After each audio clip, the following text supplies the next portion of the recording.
Think beyond a degree. Build real impact. Shape your future with an MBA. From IILM University. जरा कल्पना करिए, एक तरफ भारत शांति और सद्भावना की मिसाल देता है, तो वहीं दूसरी तरफ पड़ोसी मुल्क लगातार चाकू छिपाकर वार करता है। लेकिन अब खेल पलट गया है। दरअसल संयुक्त राष्ट्र के मंच पर भारत ने पाकिस्तान को ऐसा जवाब दिया है कि वो 24 घंटे में ही घुटनों पर आ गया। आज हम बात करेंगे इस पूरी कहानी की, जिसमें आतंकवाद, सिंधु जल संधि, एयरबेस पर हमला और वो धमकी है जो उल्टी पड़ गई। दरअसल संयुक्त राष्ट्र में भारत के स्थायी प्रतिनिधि पर्वतनेनी हरीश ने कहा कि अब मैं सुरक्षा परिषद के चुने हुए सदस्य पाकिस्तान के प्रतिनिधि के किए गए कमेंट का जवाब देता हूं। उन्होंने कहा, इसका एकमात्र एजेंडा मेरे देश और मेरे लोगों को नुकसान पहुंचाना है।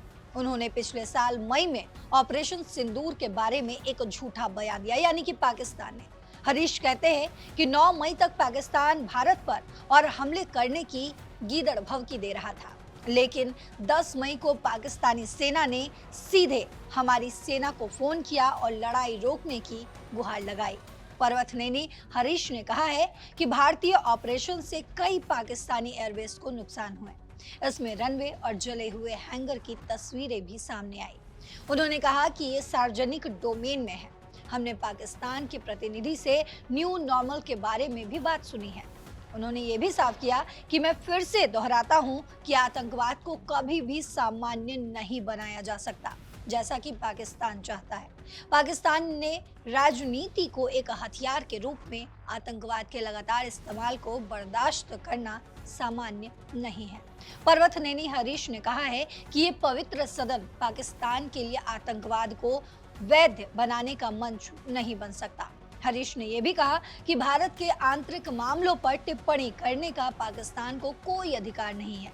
उन्होंने साफ किया कि जम्मू कश्मीर केंद्र शासित प्रदेश भारत का एक अभिन्न अंग था, अविभाज्य हिस्सा रहा है और जो हमेशा रहेगा। उन्होंने कहा कि भारत ने 65 साल पहले सद्भावना, अच्छे इरादे और दोस्ती की भावना से सिंधु जल संधि की थी। 6.5 दशकों के दौरान पाकिस्तान ने भारत पर 3 युद्ध और हजारों आतंकी हमले करके संधि की भावना का उल्लंघन किया है। वो साफ कहते हैं कि पाकिस्तान प्रायोजित आतंकी हमलों में हजारों भारतीयों की जान गई। उन्होंने कहा कि भारत को आखिरकार ये घोषणा करने के लिए मजबूर होना पड़ा कि जब तक आतंकवाद का वैश्विक केंद्र पाकिस्तान विश्वसनीय और अपरिवर्तनीय रूप से सीमा पार और आतंकवाद के अन्य सभी रूपों के लिए अपना समर्थन समाप्त नहीं कर देता, तब तक संधि को निलंबित रखा जाएगा।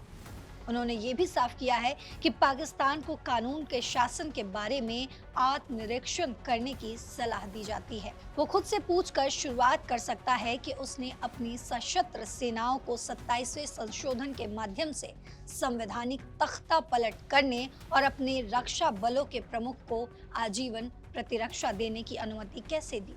तो दोस्तों, इससे ये साफ होता है कि भारत अब चुप नहीं बैठेगा।